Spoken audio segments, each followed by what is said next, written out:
नमस्कार, बहुत स्वागत है आपका। आपके साथ मैं हूं ज्योत्सना पाटनी। दिल्ली में इजराइल एम्बेसी के बाहर कम तीव्रता के ब्लास्ट के बाद सुरक्षा एजेंसियां हाई अलर्ट पर हैं। जैसे जैसे इस पूरे मामले की जांच आगे बढ़ रही है, नए नए खुलासे हो रहे हैं। लेटेस्ट अपडेट यह है कि पुलिस को स्पॉट से बैटरी और इलेक्ट्रिक तारें मिली हैं। सूत्र ये बता रहे हैं कि ब्लास्ट में टाइमर का इस्तेमाल हो सकता है। जांच एजेंसियों से जुड़े सूत्र ये बता रहे हैं कि एम्बेसी के बाहर एक लिफाफा भी मिला है जिसमें एक चिट्ठी है और इस चिट्ठी में ब्लास्ट को ट्रेलर बताया गया है और पिछले साल 2 ईरानियों की मौत के बदले की बात भी कही गई है। तो ये तस्वीरें आप देख रहे हैं। अब जैसे ही इस पूरे मामले की जांच आगे बढ़ रही है तो नए नए तथ्य सामने आ रहे हैं। जो बातें हमें पता चली हैं वो ये कि स्पॉट पर स्पेशल जांच टीम ने दुपट्टा बरामद किया है जला हुआ, और एक लिफाफा भी बरामद किया गया है। उस लिफाफे के अंदर से एक खत मिला है जिसमें ये बात लिखी गई है कि ब्लास्ट एक ट्रेलर है और इसके पीछे कई साल पहले 2 ईरानियों की मौत की बात भी कही गई है। इसके साथ ही आपको बता दें कि ब्लास्ट में टाइमर का इस्तेमाल हो सकता है, ये हमारे सूत्र बता रहे हैं। जांच एजेंसियों से जुड़े जो सूत्र हैं वो ये भी बता रहे हैं कि एम्बेसी के बाहर जो लिफाफा मिला है उसमें एक खत था।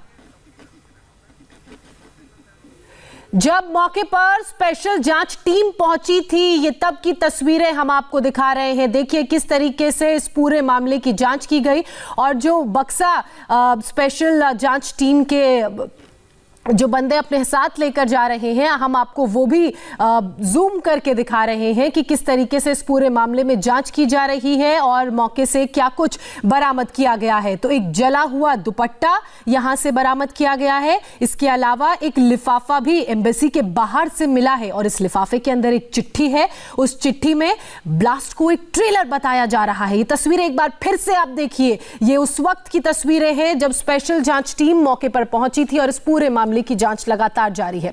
अब आपको बताते हैं कि धमाके की जगह से क्या क्या मिला है।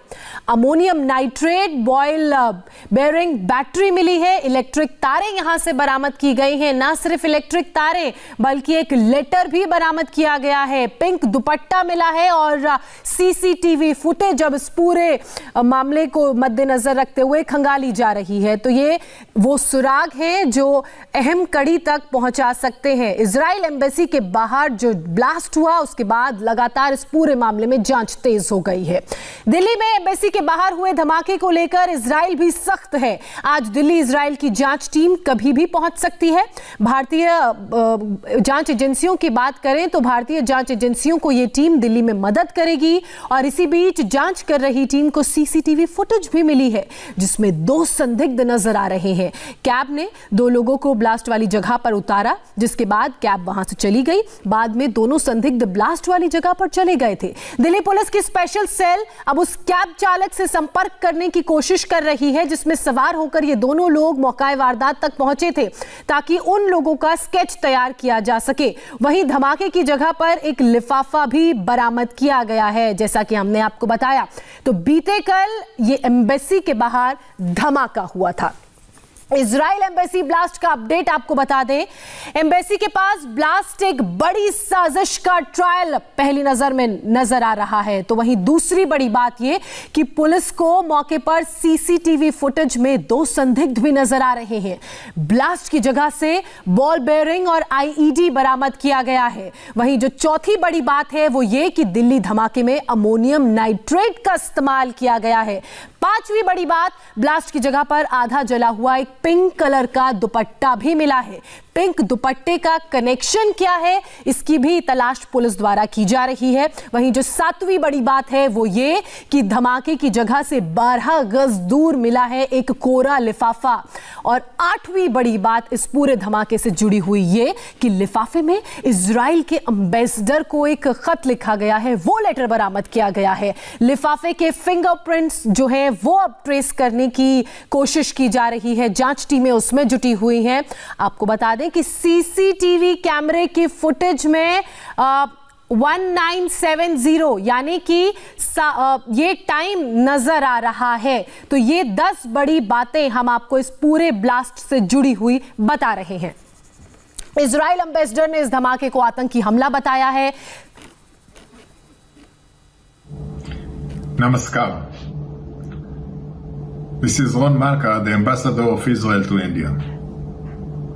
There has been an explosion just outside the Israeli embassy in New Delhi. Fortunately, nobody is hurt. All the diplomats and their families are safe. Thank you so much for your concern. This explosion happens exactly when we mark 29 years for the establishment of full diplomatic relations between Israel and India. And especially in these days, the strong and warm friendship between Israel and India reflects itself.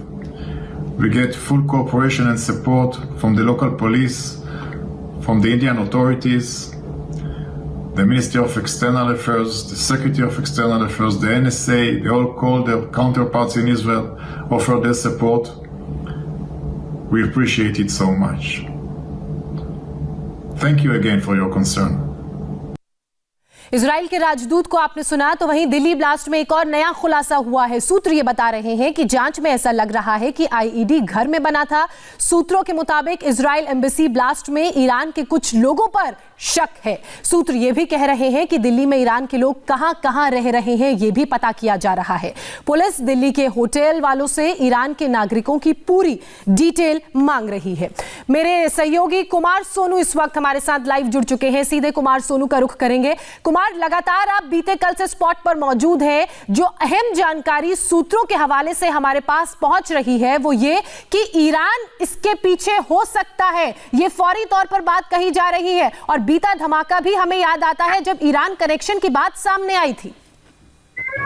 देखिए, बिल्कुल अभी फिलहाल इन तमाम angles को लेकर Delhi police की special cell और जो तमाम जांच एजेंसियां हैं जांच में जुटी हैं। हालांकि ऑफिशियल जांच जो है दिल्ली पुलिस की स्पेशल सेल के पास है और कई पुर्जे जो है वहां से दिल्ली पुलिस की स्पेशल सेल ने रिकवर किए, बॉल बेयरिंग वहां से रिकवर किए। साथ ही साथ जो लेटर की बात आ रही है उस लेटर को भी बड़ी गंभीरता से देखा जा रहा है और साथ ही एक सीसीटीवी जो है वो दिल्ली पुलिस की स्पेशल सेल को भी मिला है। हालांकि सीसीटीवी फुटेज कई मिली है, लेकिन एक सीसीटीवी बड़ा अहम है जिसमें दो संदिग्ध जाते हुए दिखाई दे रहे हैं। हालांकि ये कभी अभी तक ऑफिशियल कंफर्मेशन नहीं हुआ है कि वो संदिग्ध वही लोग हैं जिन्होंने इस पूरे ब्लास्ट को अंजाम दिया या नहीं। फिलहाल इनकी तलाश की जा रही है। साथ ही साथ जो दिल्ली में और दिल्ली के आसपास जहां जहां ईरान के लोग रहते हैं वहां उन जगहों को स्पॉट को जो है आइडेंटिफाई किया जा रहा है। इसके अलावा उस कैब ड्राइवर को भी आइडेंटिफाई करने की स्पेशल सेल कोशिश कर रही है जो दो संदिग्धों को वहां पर ड्रॉप करके वो कैब चली गई थी।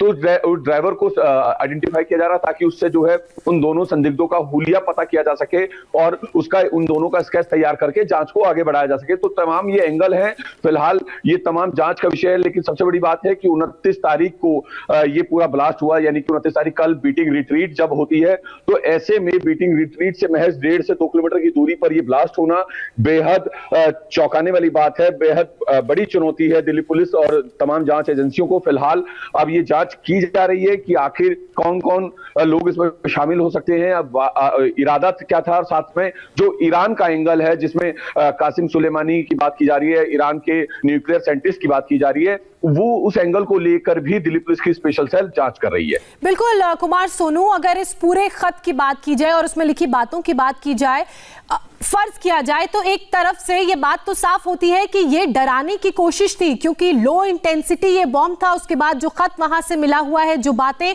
और जो ईरान का एंगल अब पूरा सामने आ रहा है। देखिए, बिल्कुल अभी इन तमाम एंगल्स को लेकर जांच की जा रही है। ज्यादा कुछ कहने से जांच एजेंसी और जो जांच अधिकारी हैं वो बच रहे हैं, लेकिन ये एक इस लेटर को जो है बड़ा मान के चल रही है और एक अलग तरीके से जो है जांच की जा रही है और माना जा रहा है कि जल्द ही इसको लेकर कुछ अहम खुलासा भी हो सकता है। जिस तरीके से वो लेटर मिला, इजराइल के राजदूत के नाम पर वो लेटर था जिसमें लिखा था कि ये तो सिर्फ एक ट्रेलर है, तो उसको लेकर फिलहाल मैं आपको बताऊं कि अब दिल्ली पुलिस उन तमाम जगहों पर जो है सुरक्षा भी बढ़ा सकती है। अभी जहां पर हिंदुस्तान में जहां पर इजरायली दूतावास की इमारतें हैं या फिर बिल्कुल, और इस पूरे मामले की गहनता से जांच की जाएगी। बहरहाल कुमार सोनू, आप हमारे साथ बने रहिए। इसी बीच आपको बताते हैं कि जहां पर यह ब्लास्ट हुआ वहां से देश के अहम ठिकाने कितनी दूरी पर हैं। विजय चौक की बात की जाए तो इस एम्बेसी से ये 1.7 किलोमीटर दूरी पर है, तो वहीं राष्ट्र राष्ट्रपति भवन लगभग 3 किलोमीटर की दूरी पर है, 2.8 किलोमीटर की दूरी पर है। तो वहीं संसद भवन की दूरी एम्बेसी से 2.7 किलोमीटर है। तो वहीं इंडिया गेट महज 2 किलोमीटर की दूरी पर है और प्रधानमंत्री का निवास 3.6 किलोमीटर की दूरी पर है। तो ऐसे में आप अंदाजा लगा सकते हैं कि कितना बड़ा ये खतरा साबित हो सकता था। बहरहाल एक छोटे से ब्रेक के लिए हम रुक रहे हैं और इस पूरे धमाके को लेकर सरकार किस तरह से एक्शन में आई है बताएंगे आपको ब्रेक के बाद।